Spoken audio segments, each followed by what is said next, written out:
Phogat classes के गणित के जीरो से हीरो बैच में आप सभी का स्वागत करता हूं। साथियों, आज मैं साधारण ब्याज के कुछ ऐसे एडवांस लेवल के क्वेश्चन लेके आया हूं जो या तो एसएससी सीजीएल में पूछे जाते हैं या बैंक में पूछे जाते हैं। तो अगर आपने इन प्रश्नों को कर लिया तो मैं गारंटी के साथ कह सकता हूं कि आप किसी भी एग्जाम में आपका सरल ब्याज का प्रश्न गलत नहीं होगा। पर शर्त यह है कि वीडियो आपको लास्ट तक पूरा देखना है और जहाँ नहीं समझ आए आप मेरे को पर्सनल मैसेज कर देना टेलीग्राम पे। मैं आपको अलग से एक क्लास और रख दूंगा या अलग से समझाने की कोशिश करूंगा, या जिस भी विद्यार्थी के जहाँ प्रॉब्लम आती है आप मेरे को पूछ सकते हो। पर ये 5 या 6 प्रश्नों की जो सीरीज है ये आपको ज़रूर देखनी है और किसी भी एग्जाम में आपका कोई भी प्रश्न, सरल ब्याज का कोई भी प्रश्न आपका गलत नहीं होगा, इतनी मेरी गारंटी है। तो प्रश्न नंबर 21 है यहाँ पे, ध्यान से समझना इन प्रश्नों को। एक राशि साधारण ब्याज की दर पर 4 वर्ष के लिए निवेश किया गया। यदि यह निवेश 3% अधिक ब्याज की दर पर किया जाता तो 72 रुपये अधिक मिलते। यह राशि कितनी है? भाई ऐसे प्रश्न हैं, ऐसे प्रश्नों को सरल करने के 2-3 तरीके हैं। पहला तरीका तो क्या है, एक राशि साधारण ब्याज की दर पर 4 वर्ष के लिए निवेश किया जाता है यदि वह निवेश 3% अधिक दर पर, मतलब 2 ब्याज निकालो और दोनों का आप अंतर करो। एक तो ये तरीका है। दूसरा मैंने क्या बताया कि एक राशि का साधारण ब्याज की दर पर 4 वर्ष के लिए निवेश किया जाता है यदि वह निवेश 3% अधिक ब्याज की दर पर किया जाता। तो अधिक क्या बोल रहा है, कितना अधिक बता रहा है ये? भाई राशि तो 4 वर्ष के लिए निवेश की जाती है, 3% की दर अधिक है तो कितना हो गया? 12% की दर अधिक हो गई। मैं ये बोल सकता हूं भाई 4 वर्ष के लिए राशि निवेश की जाती है, 3% दर क्या है अधिक होती तो कितनी हो गई? ओवरऑल दर अगर मैं निकाल लूँ यहाँ से तो 12% हुई कि नहीं हुई? अब मैं बता सकता हूँ कि कम और अधिक किसको बताते हैं? अंतर को बताते हैं। सीधी सी बात है, ब्याज की दर पर किया जाता तो 72 रुपये अधिक मिलते। तो मैं ये बोल सकता हूँ कि ये 12% की वैल्यू है, ये किसके बराबर है? 72 के बराबर है। तो अपने को तो राशि निकालनी है। राशि निकालने के लिए राशि अपने आप में क्या होती है? 100% होती है। 1% की वैल्यू यहाँ से निकालो, 72/12, 12 छक्की 72। और कोई भी चीज़ अपने आप में क्या होती है? 100% होती है। तो यहाँ से 100% की वैल्यू कितनी आ गई? 6 × 100 बराबर 600 रुपये। तो राशि कितनी है? 600 रुपये। प्रश्न नंबर 22 की बात करने वाले हैं। ब्याज पर धन देने वाले एक व्यक्ति को ज्ञात हुआ कि, क्या ज्ञात हुआ उसको?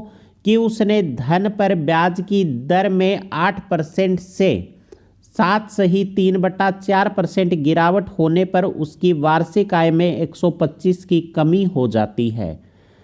उसकी पूंजी कितनी है? सबसे पहले तो आप मेरे को ये बताओ, यहाँ पे आप कर लो 9%। ईजी बना देता हूँ इस प्रश्न को, थोड़ा सा कैलकुलेशन ईजी हो जाए। तो यहाँ पे आप कर लो 9%। मैं पूछता हूँ कि यहाँ पे 2 दर दे रखी हैं। पहली दर कितनी है? 9% है। दूसरी दर कितनी है? 7 सही, इसको मैं बता देता हूँ 8.3/4। ईजी कैलकुलेशन के लिए चेंज किया है, इसको क्या कर दिया? 8.3/4% कर दिया। तो इसको मैं क्या लिख देता हूँ? 8.3/4 को क्या लिखते हैं? 0.75 लिखते हैं। तो 8.75। किसी को दिक्कत है क्या? किसी को शायद दिक्कत नहीं होगी। उसके बाद ये क्या बोल रहा है कि उसकी वार्षिक आय में 125 की कमी आ जाती है। कमी आ जाती है तो यहाँ पे क्या लेंगे? इन दोनों का दर का क्या ले लेंगे? डिफरेंस ले लेंगे। और वो किसके बराबर हो जाएगा? 125 के बराबर हो जाएगा। कर दो डिफरेंस। 0.25% की वैल्यू किसके बराबर है? 125 के। 1% की वैल्यू किसके बराबर हो गई? 125/0.25। और कोई भी चीज़ अपने आप में क्या है? 100%। तो 100% की वैल्यू निकालने के लिए गुणा में क्या कर दिया? 100 कर दिया। गुणा में 100 करते यहाँ से वैल्यू कितनी आ जाएगी? इसको काटा तो कितना आ गया? 500 × 100। भाई यहाँ से इसको काटा तो कितना आ गया? 500 गुणा में 100, तो राशि मेरे पास कितनी निकल के आई? 50,000 रुपये आई। कितनी राशि आई? 50,000 रुपये। प्रश्न नंबर 23, ए ने बी को 5,000 2 वर्ष के लिए तथा सी को 3,000 4 वर्ष के लिए साधारण ब्याज की एक ही दर से उधार दिए। उसने उन दोनों से ब्याज के रूप में कुल 2,200 रुपये प्राप्त किए, तो ब्याज की वार्षिक दर कितनी थी? भाई एसएससी परीक्षा 2010 का प्रश्न है। सोल्व कैसे करेंगे? ए ने बी को 5,000 रुपये की राशि है, 2 वर्ष के लिए उधार दिए हैं, दर अपने को नहीं पता, आर मान लिया, बट्टे में क्या आ गया? 100 आ गया, प्लस दोनों का ब्याज के रूप में राशि कितनी मिली है? 2,200। तो दूसरे वाले को मैं इसमें ऐड करूंगा तभी तो उसका ब्याज निकल के आएगा, तो इसको भी ऐड कर दिया। इसका कितना है मूलधन? 3,000। कितने वर्ष के लिए? 4 वर्ष के लिए। रेट क्या है? रेट ही है, नहीं पता, बट्टे में 100 बराबर इन दोनों के ब्याज के रूप में राशि कितनी मिलती है? 2,200। यहां से कर लो भाई इसकी कैलकुलेशन। इसको सोल्व किया तो यहां से वैल्यू कितनी निकल के आई? 100R प्लस यहां से 120R बराबर 2,200। ठीक है, आगे सोल्व करो। 100R प्लस 120R कितने हो गए? 220R बराबर 2,200। और यहाँ से R की वैल्यू ये बटे में चला गया, तो R की वैल्यू यहाँ से कितनी निकल के आई? 10% निकल के आई। उम्मीद करता हूँ समझ में आ रहा होगा। अगर जिसको समझ में नहीं आ रहा, टेलीग्राम पे जाके मैसेज करें।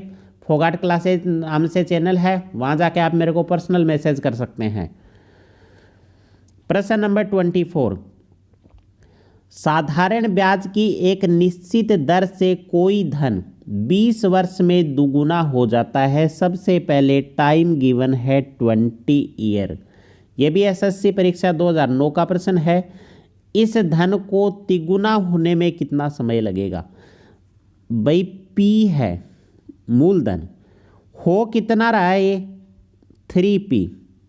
ठीक है, एक निश्चित दर से कोई धन 20 वर्ष में दुगुना हो जाता है। 20 वर्ष में तो कितना होता है? 2P होता है। ये पूछ रहा है कि P से 3P होने में उसको कितना समय लगेगा। सबसे पहले P से 2P हो रहा है, तो इससे अपन क्या निकाल लेंगे? रेट निकाल लेंगे। यहाँ से P से 2P माइनस किया तो यहाँ कितना आ गया? P आ गया। P क्या आ गया? ब्याज आ गया। अब यहाँ से रेट निकाल लो। रेट बराबर कितना हो गया? I into 100 upon P into T। I कितना है भाई? यहाँ पे I की वैल्यू कितनी है? P इंटू 100 अपॉन मूलधन कितना है? P इंटू टाइम कितना है? 20। P से P 20 पंजो 100। रेट कितनी निकल के आई? 5%।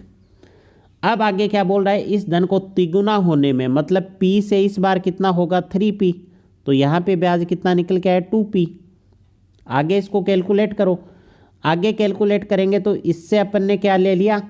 अपने को इस बार टाइम निकालना है। टाइम बराबर कितना होगा? I into 100। I कितना है यहाँ पे? 2P इंटू 100 अपॉन मूलधन कितना है? P गुणा रेट कितनी आई थी अपनी? 5%। यहाँ रख दो। P से P कैंसिल, इसको काटा तो कितना आ गया?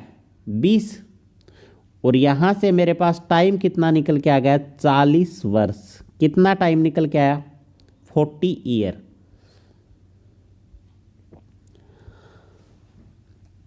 प्रश्न नंबर 25, और यह है एसएससी परीक्षा 2002 का प्रश्न है। प्रश्न क्या है? साधारण ब्याज की किस वार्षिक दर पर किसी धन का 10 वर्ष का ब्याज उस धन का 2/5 होगा? तो सबसे पहले मेरे को बताओ कि 2/5 जो वैल्यू है, इसमें 2 तो क्या है भाई? सीधी सी बात है, 2 तो क्या है? इंटरेस्ट है, और 5 यहाँ पे क्या है? मूलधन है, मतलब प्रिंसिपल है। ठीक है, अब आप मेरे को बताओ यहाँ पे टाइम कितना गिवन है? टाइम गिवन है यहाँ पे 10 वर्ष। ठीक, आगे सोल्व कर लो इस प्रश्न को। तो अपने को दर निकालनी है। दर का फॉर्मूला कितना होता है? I into 100 upon P into T। Value put कर दो, आई वैल्यू कितनी है 2 है, गुणा में 100 बटे पी की वैल्यू कितनी है मूलधन, तो मूलधन यहाँ पे कितना है भाई 5 है, इनटू समय कितना है 10 वर्ष है।